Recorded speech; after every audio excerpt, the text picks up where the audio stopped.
দাড়ি ছোট করে রাখে, এ ব্যাপারে তাকে নিষেধ করলে সে হেসে হেসে বলে এতে কোনো সমস্যা নাই, এ ব্যাপারে শরীয়তের হুকুম কি? এই ব্যক্তি এখানে উপস্থিত আছে, দয়া করে কিছু বলে শাসন করে দেন। আসামি হাজির। ভাইরা আমার, দাড়ি লম্বা করা এটা নবী সাল্লাল্লাহু আলাইহি ওয়াসাল্লামের নির্দেশ। তিনি বলেছেন আফুল্লুহা আরফুল্লুহা, তোমরা দাড়িকে ছেড়ে দাও। দাড়িকে ছেড়ে দিতে বলেছেন, লম্বা করতে বলেছেন।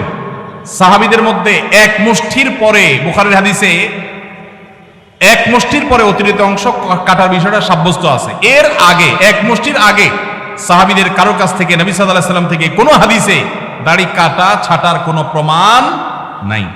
এজন্য সারা বিশ্বের প্রায় সব উলামায়ে ইকরাম একমত যে দাড়ি লম্বা করা ওয়াজিব। কিছু ইখতিলাফ আছে, আরবের কিছু আলেমদের ভিন্ন মত আছে। বেশিরভাগ আলেমদের মতে হলো দাড়ি লম্বা করা কি ওয়াজিব। ইজিপশিয়ান কিছু আলেমদের ভিন্ন মত আছে, আরো কিছু আলেমদের ভিন্ন মত আছে। বাকি মেজরিটি আলেমদের মত হলো ওয়াজিব।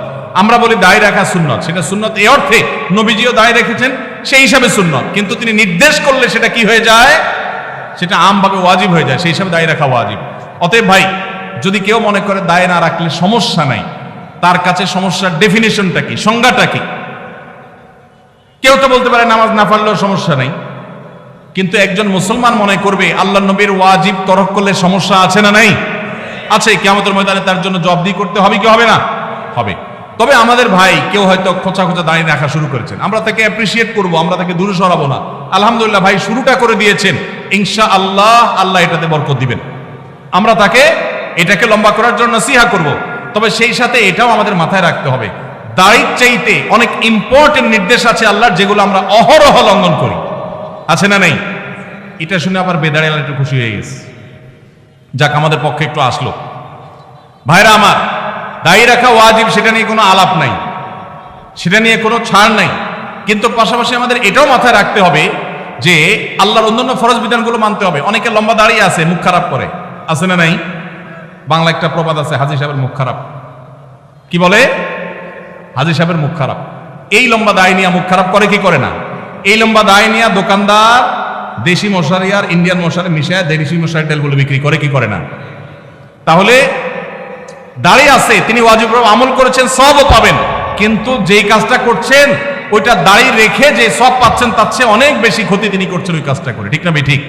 এই জন্য আমাদের পরিপূর্ণভাবে দ্বীনে প্রবেশ করতে হবে। আল্লাহ আমাদেরকে তৌফিক দান করুন। কিন্তু সেই সাথে দাড়িও লম্বা করার চেষ্টা করতে হবে। কিন্তু কোনো ভাই করছেন না, আমরা বেশিরভাগ মানুষ অন্যকে নিয়ে পড়ে থাকি। একটা বড় মুসিবত হলো বাংলাদেশে মানুষের, আমরা অন্যের চরকায় তেল একটু।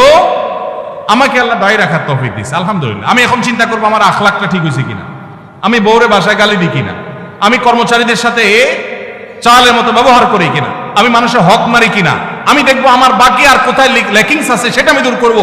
আমি দাঁড়িয়ে আছে, এই জন্য যার দাড়ি নেই তারে খোঁচা মারি করি আমি। এটা তো কোনো মুসলমানের কাজ হতে। আমি চাইবো আমার ভাইয়ের দাড়ি লম্বা হোক, কিন্তু সেই সাথে আমি চাইবো আমার আরো যে দুর্বলতা আছে সেগুলো যেন দূর হয়। আল্লাহ আমাদেরকে আমলের তৌফিক দান করুন। মেসেঞ্জার গ্রুপ চ্যাটিং এ SMS এর মাধ্যমে ইজাব কবুল হয়েছে। দুজন সাক্ষীও ছিল মেসেঞ্জারে, কোনো মোহর উল্লেখ করা হয়নি। এখন বিবাহ হয়েছে কিনা? মেয়ের বয়স 13 বছর। আজকাল আমাদের অনেক যুবকরা আল্লাহর শরীয়তের সাথে তামাশা করে। তামাশা, এগুলো আল্লাহর শরীয়তের সাথে কি তামাশা? দিন কোনো ফাইজলামির নাম না ভাইরা আমার, সিরিয়াস ইস্যু। অনেকে আল্লাহকে সাক্ষী রেখে বিয়ে করে। এটা হলো অতি ভালো সাজা। অতি ভালো সাজা তো চোরের আলামত। এত মানুষ থাকতে, আল্লাহর বান্দা থাকতে আপনি আল্লাহরে কেন সাক্ষী বানাচ্ছেন? এই বিয়েগুলো বিশুদ্ধ নয়, এগুলো বিশুদ্ধ নয়, এগুলো জেনা হবে। বিবাহের জন্য দুজন সাক্ষীর উপস্থিতি, ইজাব কবুল থাকতে হবে। এই মেয়ে, বাচ্চা মেয়ে, তার বাবা কোথায়, মা কোথায়, অভিভাবক কোথায়, কোথাকার মেয়ে। জেনা করতে গিয়ে অনেক যুবককে শয়তান নেক্সট সুরতে ধোঁকা দেয়, তারা মনে করে আমরা হালাল করছি, অথচ তারা জেনায় লিপ্ত আছে। আল্লাহ আমাদের যুবক ভাইদেরকে হেদায়েত দান করুন। এগুলো জায়েজ নাই ভাই। কোন ব্যক্তি যদি তার সম্পত্তি 5 জন সন্তানদের মধ্য থেকে একজনকে বাদ দিয়ে 4 জনকে লিখে দিয়ে দেয়, সে ব্যক্তি মারা গেলে তার জানাজা নামাজ পড়া যাবে কিনা? ভাইরা আমার, আমাদের দেশে অনেকে এই কাজটা করেন,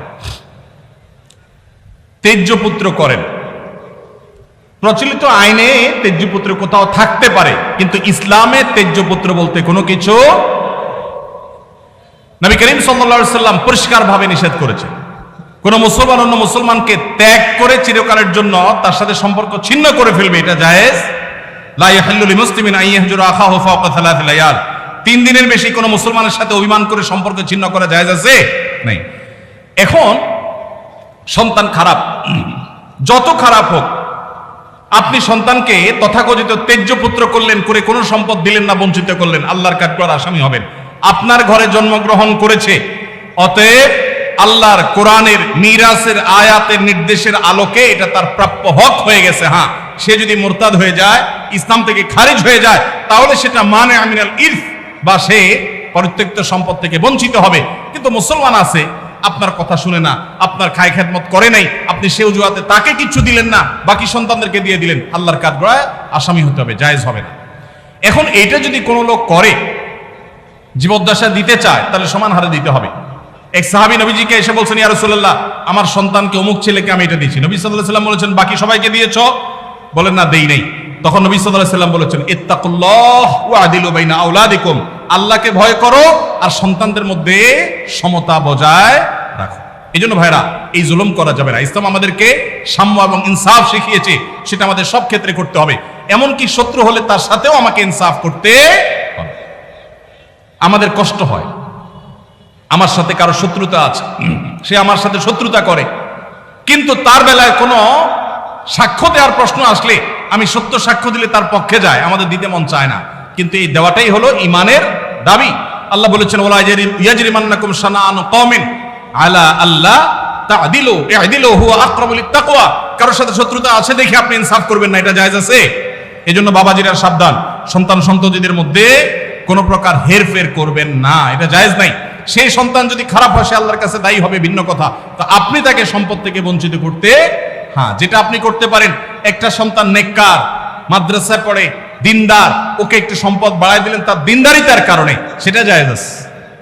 কিন্তু একজনকে টোটাল বঞ্চিত করলেন, আরেকজনের নামে সব লিখে দিলেন, এটা কিন্তু জায়েজ হবে। এখন কোন মুরব্বী যদি এই কাজ করেন, তিনি মারা গেলে তার জানাজা পড়া যাবে না, এমন কোনো কথা নেই। তার জানাজা পড়বেন, কিন্তু তিনি আল্লাহর কাছে দায়ী থাকবেন। সন্তানদের কর্তব্য হলো, বাবা যাকে বঞ্চিত করছে আমাদের ভাগ থেকে, তাকে দিয়ে আমরা ব্যালেন্স করে ফেলবো। তাহলে আশা করা যায় আল্লাহ তাআলা বাবাকে হয়তো মাফ করবেন।